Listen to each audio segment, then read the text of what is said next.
साथियों नमस्कार। ज्ञानशाला में आपका स्वागत है। हमेशा की तरह आज भी हम आपकी परीक्षा के लिए उपयोगी महत्वपूर्ण प्रश्नों की श्रृंखला लेकर के आए हैं। आज का हमारा विषय है सामान्य विज्ञान। सामान्य विज्ञान खंड से हमने कुछ महत्वपूर्ण प्रश्नों को शामिल किया है जो आगामी परीक्षाओं में आपके लिए मददगार साबित हो सकती हैं।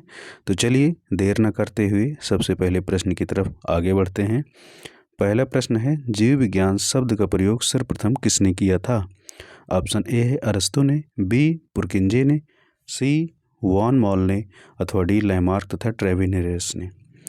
प्रश्न एक का सही जवाब है ऑप्शन डी लैमार्क।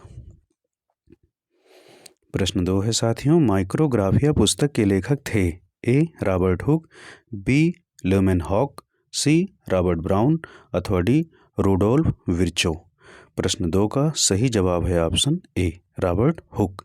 प्रश्न तीन है हमारी श्रृंखला में जीव विज्ञान के पिता किसको कहा जाता है? ए लिनियस को, बी थियोफ्रेटस को अथवा सी अरस्तु को और आखिरी ऑप्शन है डी हिपोक्रेटस को। प्रश्न तीन का सही जवाब है ऑप्शन सी अरस्तु को जीव विज्ञान का पिता कहा जाता है। प्रश्न चार है वर्गीकरण का पिता किसे कहा जाता है? क्या आप जानते हैं? तो चलिए ऑप्शन देखते हैं।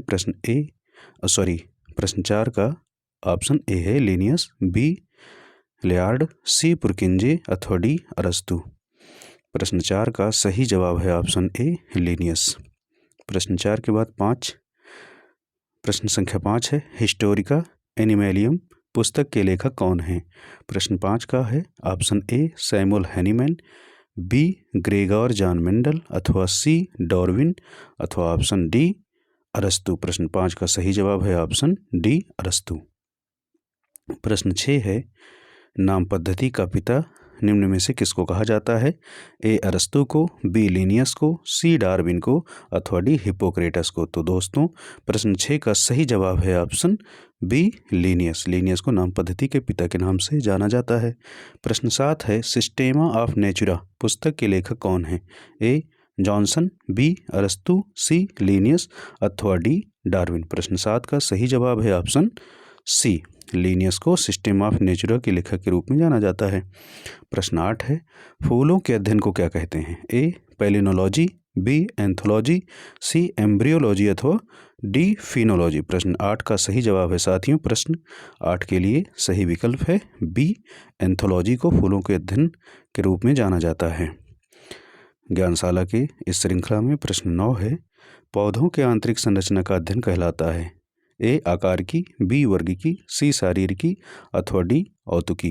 प्रश्न 9 का सही जवाब है ऑप्शन सी शारीरिकी।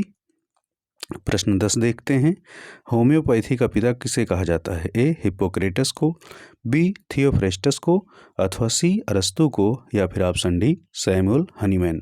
तो इसका सही जवाब क्या हो सकता है? अनुमान लगाइए। चलिए प्रश्न 10 का सही जवाब मैं बताता हूँ, सैमुअल हनीमैन। प्रश्न 10 के बाद प्रश्न 11 है, विकासवाद का सिद्धांत किसने दिया था? ए लैमार्क ने, बी डार्विन ने, सी हनीमैन ने अथवा डी जेनर ने। प्रश्न 11 का सही जवाब है ऑप्शन बी डार्विन ने विकासवाद का सिद्धांत दिया था। प्रश्न 11 के बाद है प्रश्न 12, आनुवांशिक का पिता किसे कहा जाता है? प्रश्न 12 का ऑप्शन ए है मेंडल को, बी हनीमैन को, सी डार्विन को अथवा डी लैमार्क को। प्रश्न 12 का सही जवाब है ऑप्शन ए मेंडल। प्रश्न 12 के बाद है प्रश्न 13, on the origin of species पुस्तक किसके द्वारा लिखी गई है? ए लैमार्क, बी लिनियस, सी जेसी बोस अथवा डी डार्विन। प्रश्न 13 का सही जवाब है ऑप्शन डी डार्विन ने इस पुस्तक को लिखा था। प्रश्न 13 के बाद प्रश्न 14 इस कड़ी में, एस्ट्रोलॉजी में किसका अध्ययन किया जाता है? ए कृषि विकास, बी अधिपातप, सी घास अथवा डी जेनेटिक रोग। माफ़ी चाहूँगा, एस्ट्रोलॉजी नहीं है, एग्रोस्ट्रोलॉजी है। तो इसमें प्रश्न के हिसाब से विकल्प सी सही है, घास, यानी कि इस शाखा में घासों का अध्ययन किया जाता है। प्रश्न 14 के बाद है प्रश्न 15, किसी डॉक्टर को किसके सिद्धांतों की शपथ दिलाई जाती है? तो प्रश्न 15 का सही जवाब है ऑप्शन बी हिपोक्रेटस। बाकी के ऑप्शन हैं ऑप्शन ए लैमार्क, डार्विन और हनीमैन। प्रश्न 15 के बाद अगला प्रश्न है प्रश्न 16, विकासवाद का पिता कहा जाता है? ए लैमार्क को, बी डार्विन को, सी लिनियस को अथवा डी हनीमैन को। प्रश्न 16 का सही जवाब है ऑप्शन बी डार्विन। प्रश्न 16 के बाद प्रश्न 17 है, चिकित्सा विज्ञान का पिता कहा जाता है? ऑप्शन ए हिप्पोक्रेटस को, बी हनीमैन को, सी थियोफ्रेटस को अथवा डी अरस्तु को। प्रश्न 17 का सही जवाब होगा ऑप्शन ए हिप्पोक्रेटस। अगला प्रश्न है प्रश्न 18, वर्गीकरण के अध्ययन को कहा जाता है? ए जूलॉजी, बी बॉटनी, सी टैक्सोनॉमी अथवा सी इनमें से कोई नहीं। इस प्रश्न का सही जवाब है ऑप्शन सी टैक्सोनॉमी के अंतर्गत वर्गीकरण का अध्ययन किया जाता है। हिस्टोरिका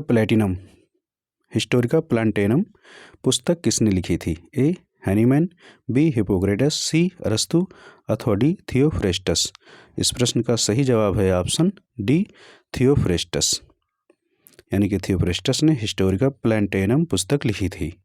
प्रश्न 19 के बाद प्रश्न 20 है, फादर ऑफ बॉटनी कहा जाता है? ए थियोफ्रेस्टस को, बी हिप्पोक्रेटस को, सी अरस्तु को अथवा अंतिम विकल्प है लिनियस को। प्रश्न 20 का सही जवाब है ऑप्शन ए थियोफ्रेस्टस।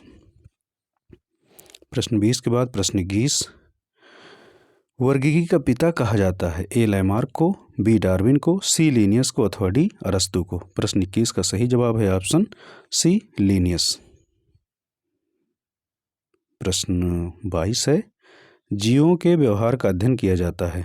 ए इटियोलॉजी में, बी नियोलॉजी में, सी डेनालॉजी में अथवा डी इथोलॉजी में। प्रश्न 22 का सही जवाब है ऑप्शन डी इथोलॉजी के अंतर्गत जीवों के व्यवहार का अध्ययन किया जाता है। प्रश्न 22 के बाद आगे बढ़ते हैं। इस कड़ी में विज्ञान से संबंधित प्रश्नों का अध्ययन किया जा रहा है। प्रश्न 23 है, परागकणों का अध्ययन कहलाता है? ए पोमोलॉजी, बी पैलिनोलॉजी अथवा सी फायरोलॉजी या फिर ऑप्शन डी माइकोलॉजी। इस प्रश्न का सही जवाब है ऑप्शन बी पैलिनोलॉजी। प्रश्न 23 के बाद है प्रश्न 24, जीवित जीवों पर मृदा के प्रभाव का अध्ययन मृदा विज्ञान की किस शाखा के अंतर्गत किया जाता है? प्रश्न 24 का सही जवाब होगा ऑप्शन बी इडाफोलॉजी। अन्य विकल्प हैं एंड्रोलॉजी, एग्नोबायोलॉजी अथवा अंतिम विकल्प है डेल्मोलॉजी। प्रश्न 24 के बाद प्रश्न 25 है, पक्षियों के अध्ययन को क्या कहा जाता है? ऑप्शन ए ईटोलॉजी, बी हर्पेटोलॉजी अथवा सी अर्निथोलॉजी अथवा डी बर्डोलॉजी।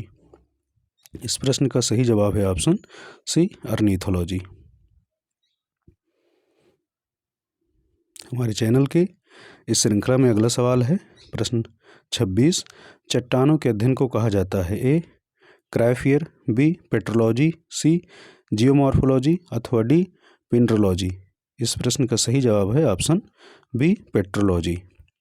प्रश्न 26 के बाद प्रश्न 27 है, निम्नलिखित में से किस में मनुष्य का अध्ययन किया जाता है? ऑप्शन ए है ऑडियोजूलॉजी, ऑप्शन बी है ऑडियोलॉजी, ऑप्शन सी है एंथ्रोपोलॉजी अथवा ऑप्शन डी है पेट्रोलॉजी। इस प्रश्न का सही जवाब है ऑप्शन सी एंथ्रोपोलॉजी। प्रश्न 28 है, जीवाश्मों के अध्ययन को कहा जाता है? ए पुराजैविकी, बी जीवाश्म विज्ञान, सी वर्गीकरण अथवा डी पुरा वनस्पति शास्त्र। इस प्रश्न का सही जवाब है ऑप्शन बी जीवाश्म विज्ञान। इस कड़ी में अगला प्रश्न है प्रश्न 29 है, मकड़ियों के अध्ययन को कहा जाता है? ए आर्कनोलॉजी, बी एंथ्रोपोलॉजी, सी साइनोलॉजी अथवा डी पुराजैविकी। इस प्रश्न का सही जवाब है ऑप्शन ए आर्कनोलॉजी। आज के लिए बस इतना ही। हमारे चैनल को देखने के लिए धन्यवाद। आपकी परीक्षा के लिहाज से उपयोगी जितनी भी सामग्री हमारे चैनल पर लगातार उपलब्ध कराई जाती रहेगी। आप इस वीडियो को दोस्तों के साथ साझा करें, कमेंट करें और शेयर करना ना भूलें। धन्यवाद।